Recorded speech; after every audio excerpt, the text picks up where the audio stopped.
मध्य प्रदेश की बहुत प्रशंसा की। एक मध्य प्रदेश में जो खेल क्रांति हो रही है, हाल ही में श्रीनगर में डल झील पर वाटर स्पोर्ट्स फेस्टिवल हुआ था। उसमें सर्वाधिक मेडल मध्य प्रदेश के खिलाड़ियों ने प्राप्त किए थे। उसका उल्लेख मन की बात में भी प्रधानमंत्री जी ने किया और अपने एक इंटरव्यू में भी उन्होंने कहा है। उसके साथ ही मध्य प्रदेश के साथ साथ उन्होंने शहडोल, जो एक छोटा सा जिला है, नया जिला हमारा, वहाँ के फुटबॉल खिलाड़ियों की भी उन्होंने एक पॉडकास्ट में, जो कि लेक्स फ्रीडमैन के द्वारा लिया गया था, उसमें उन्होंने मध्य प्रदेश के शहर फुटबॉल शहडोल की तारीफ की है।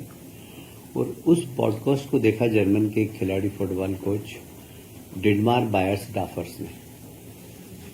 उन्होंने कहा कि यदि ऐसी बात है, मध्य प्रदेश में शहडोल एक ब्राजील की तरह उभर रहा है फुटबॉल के, तो हम भी वहाँ के खिलाड़ियों को कोच करना चाहेंगे। भारत सरकार और कोच मिस्टर डिडमार बायर्स के बीच में चर्चा चल रही है। हम शहडोल के खिलाड़ियों को वहाँ भेजने की तैयारी कर रहे हैं। ये एक बहुत बड़ी उपलब्धि है मध्य प्रदेश के लिए, और मध्य प्रदेश के खिलाड़ियों का इससे मनोबल भी बढ़ेगा। पीएम मित्र पार्क धार जिले के अंदर है। वह फिर से एक बार पूरे देश के अंदर एक क्रांति आ रही है कॉटन इंडस्ट्रीज की। एक समय था कि हमारे देश में कॉटन इंडस्ट्रीज पूरी दुनिया के अंदर बड़ी फेमस थी। इंदौर, उज्जैन, अहमदाबाद, बुरहानपुर, ये सब कॉटन इंडस्ट्री के बड़े उद्योग थे। बड़े कॉटन के मार्केट भी थे और बड़े कॉटन क्लॉथ की मार्केट भी थे। दुर्भाग्य से कुछ समय ऐसा आया कि कॉटन इंडस्ट्री पूरी तरीके से ठप हो गई। आप सभी जानते हैं, उसमें लाखों मजदूर भी बेरोजगार हुए थे, पर सरकार ने उन बेरोजगार मजदूरों के लिए चिंता की। अब पुनः ये इंडस्ट्री में बूम आ रहा है और हमें कहते हुए बहुत गर्व है कि एक बहुत बड़ा पार्क और पीएम मित्रा पार्क धार में मिला है हमको। उसका एक रोड शो 3 सितंबर को हमारे केंद्रीय मंत्री श्री गिरिराज किशोर जी, टेक्सटाइल मिनिस्टर हैं, उनके साथ एक रोड शो होगा और उसमें सभी टेक्सटाइल उद्योग के, देश के और बाहर के भी लोग आएंगे और हम तत्काल भूमि आवंटन प्रक्रिया प्रारंभ करेंगे। मात्र ₹1 प्रति वर्ग मीटर प्रीमियम और ₹120 प्रति वर्ग फीट विकास शुल्क लेकर जो पहले आएगा वो पहले पाएगा, इस आधार पर हम चालू करेंगे। और ये 22 अगस्त से 11 सितंबर तक इनके फॉर्म खुले रहेंगे। ये एक बहुत बड़ा, इसमें लगभग 2000 करोड़ से अधिक की लागत लगेगी और लगभग 3 लाख नौकरियों का सृजन होगा इसमें, और साथ ही 1 लाख अप्रत्यक्ष भी रोजगार मिलेंगे। आप सभी जानते हैं, कल ही विक्रमादित्य वैदिक घड़ी और मोबाइल ऐप का लोकार्पण हमारे प्रदेश के लोकप्रिय मुख्यमंत्री डॉक्टर मोहन यादव जी ने किया है। एक समय था जब कालगणना का सेंटर उज्जैन हुआ करता था और 1000 साल के गुलामी के कालखंड में कुछ परिस्थितियां ऐसी बनी कि कालगणना का केंद्र अब बदल गया है। हमारा प्रयास होगा, क्योंकि हमारा जो कालगणना हमारी है वह बिल्कुल एक तरीके से वैज्ञानिक है और उसमें फ्रैक्शन ऑफ सेकंड का भी परिवर्तन नहीं आता है। ये हमारी कालगणना की विशेषता है।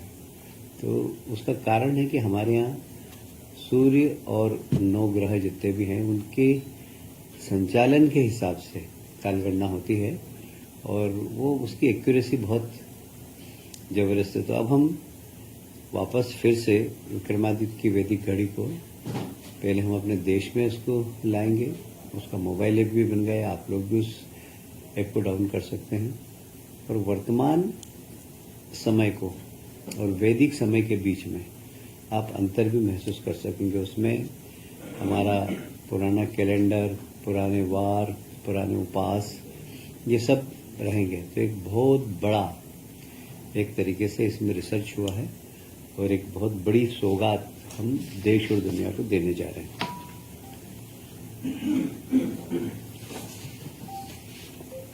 ग्वालियर पर्यटन कॉन्क्लेव हुई पिछले दिनों 30 तारीख को। कॉन्क्लेव में लगभग 3,200 करोड़ से अधिक के निवेश प्रस्ताव हमें मिले हैं। 7 भूमियों के लिए 6 निवेशकों को लेटर ऑफ अलॉटमेंट प्रदान किया गया। सीधे तौर पर 7 करोड़ से अधिक का निवेश और बड़ी संख्या में रोजगार सृजन होगा। आप जानते हैं कि पर्यटन अपने आप में एक बहुत बड़ी इंडस्ट्री है और इसमें देश के बड़े इन्वेस्टर जो पर्यटन के क्षेत्र में काम करते हैं, उन लोगों का आना, रुचि लेना और तत्काल इस कॉन्क्लेव में ऑफर को स्वीकार करते हुए एमओयू करना, ये एक बहुत बड़ी उपलब्धि है। Shri Sachin Gupta service land and developers private limited हैं, उन्होंने 1,000 करोड़ का एमओयू किया है। श्री मुकेश अग्रवाल जी और Babulal Jain Shruti infrastructure private limited 500 crore का किया है इन्होंने। Shri Vikas Ahluwalia John by the park 500 crore का। श्री काहा डेवलपर्स प्राइवेट लिमिटेड इनका 250 करोड़ का। और ऐसे ही लगभग 20 से अधिक निवेशकों को प्रस्ताव मिले हैं, जिसकी राशि कुल 3,200 करोड़ से अधिक रही है। यह कॉन्क्लेव 11 से 13 अक्टूबर तक आयोजन है। मध्य प्रदेश ट्रेवल मार्ट की एक तैयारी का हिस्सा है।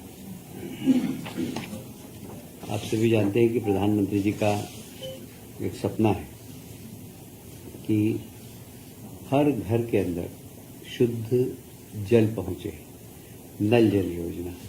क्योंकि WHO का एक रिपोर्ट के अंदर ज़्यादा जो हमारे यहाँ बीमारियाँ होती है, विशेषकर एशिया के अंदर, वह वाटर के द्वारा होती है, गंदे पानी से होती है। और इसलिए शहर स्वच्छ रहे, स्वस्थ रहे, भारत स्वच्छ रहे और स्वस्थ रहे, ये प्रधानमंत्री जी का सपना है। और इसीलिए नल जल योजना जो प्रधानमंत्री जी के बहुत ही उनके प्रिय योजना है और उसमें मध्य प्रदेश ने काफ़ी अच्छा काम किया है। जल जीवन मिशन के क्रियान्वयन के हमने वापस अभी एक बार पुनरीक्षित करने के बाद ऐसा लगा कि अभी योजना हमारी अधूरी है और उसमें और पैसों की आवश्यकता है। अब चूंकि केंद्र सरकार ने अपना बजट बता दिया था पहले, पर अब जो भी लागत आने वाली वो मध्य प्रदेश सरकार अपने बजट से देगी। और इस प्रकार मिशन में अब तक लगभग 20,765 करोड़ की लागत की 27,990 एकल ग्राम नल जल योजनाएं, राशि लगभग 60,786 करोड़ लागत की 148 समूह जल प्रदान योजनाओं की स्वीकृति प्रदान की गई है। स्वीकृति 27,990 योजनाओं में से 15,947 ग्रामों की योजनाएं पूर्ण हो चुकी है। मैं इसको फिर से रिपीट करता हूँ। स्वीकृत हुई थी वो 27,990 योजनाएं, उसमें से 15,947 ग्रामों की योजनाएं पूर्ण हो चुकी है एवं 12,043 योजनाओं में से योजनाओं के कार्य विभिन्न चरणों में अभी प्रस्तावित है।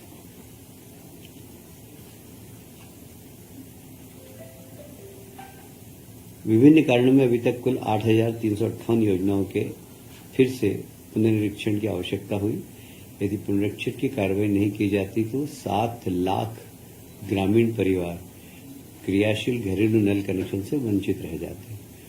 प्रत्येक घर में नल पहुंचे, ये प्रधानमंत्री जी के सपने को पूरा करने के लिए हमने बार बार इस योजनाओं को मुख्यमंत्री जी स्वयं इसका पुनरीक्षण करते हैं और हमें लगा कि इसमें राज्य सरकार के एक बड़े बजट की आवश्यकता है और इसीलिए आज इसको कैबिनेट में लाया गया है। समस्त परिक्षेत्र में कुल 8,358 पुनरीक्षित परियोजनाओं के स्थायी वित्त समिति की बैठकों में विस्तृत परीक्षण के उपरांत कुल लागत 9,026.5 97 करोड़ की स्वीकृति दिए जाने का निर्देशन की गई है। इन योजनाओं की मूल स्वीकृति लागत 6,212.76 करोड़ है। इस प्रकार कुल 2,813.21 करोड़ है, जो लगभग 13.55% है। योजनाओं की लागत में रुपये 2,813.21 करोड़ की केंद्रांश से समानुपातिक राशि प्राप्त नहीं होगी, इसलिए लागत वृद्धि की संपूर्ण राशि राज्य सरकार द्वारा वहन किए जाना है। और इसीलिए मंत्रिमंडल में आया है, क्योंकि केंद्र सरकार ने कह दिया कि जो उनका अंश केंद्रांश है वो हम नहीं देंगे, और इसीलिए राज्य सरकार इसको वहन करेगी। हमारा उद्देश्य बहुत क्लियर है कि हमें हर गांव के अंदर शुद्ध पानी पहुंचाना है, और इसीलिए इतना बड़ा आज प्रस्ताव हम कैबिनेट में लाए हैं। कुल मिलाकर ये 80,000 करोड़ की योजना है।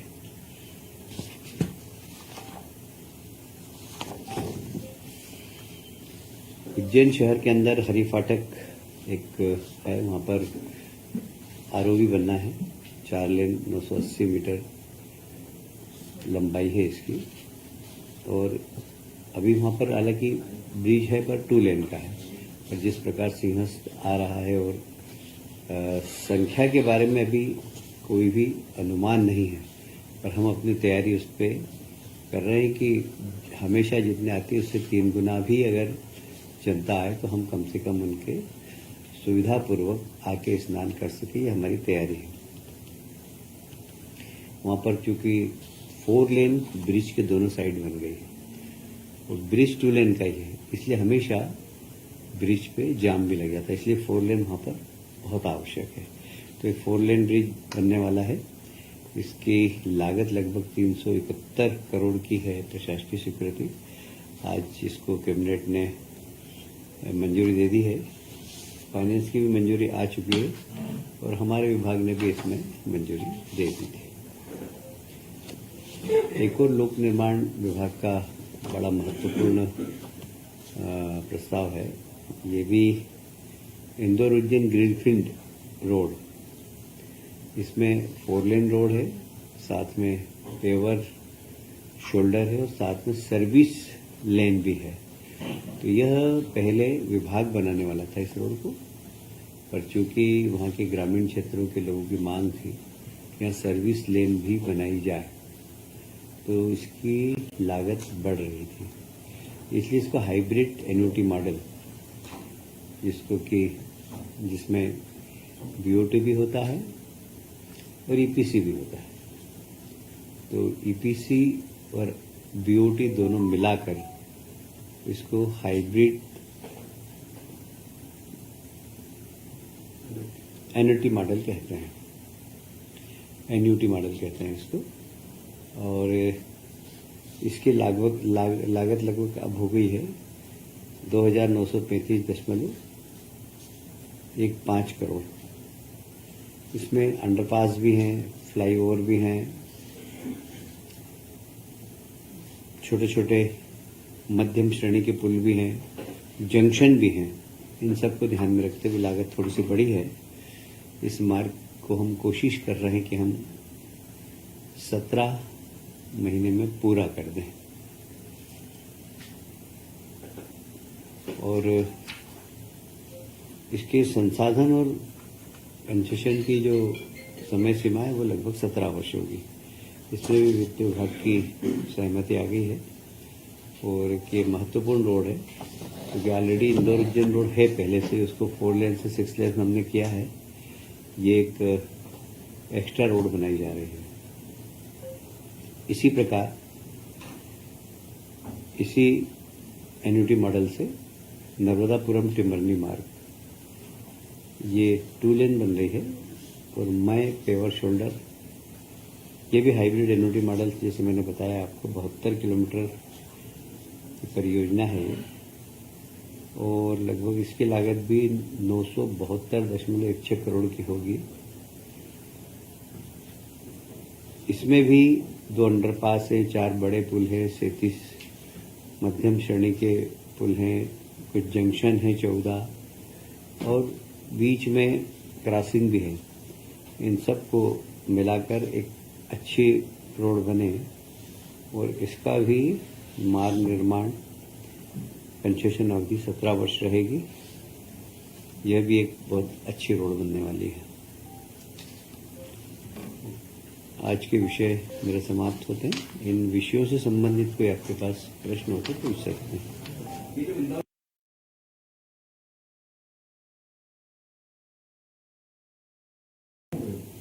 ये नया रोड है। ये अपने एयरपोर्ट से जब हम आगे जाते हैं तो पितृ पर्वत आता है, उसके आगे वहाँ से सीधा ये उज्जैन में जाएगा। 48 किलोमीटर का ही है। ग्रीन फील्ड में बन रहा है नया रोड। जब भी कोई किसी स्थान पर नया रोड बनता है तो उसको बोलते हैं ग्रीन फील्ड रोड। नहीं है, नई सड़क बन रही है।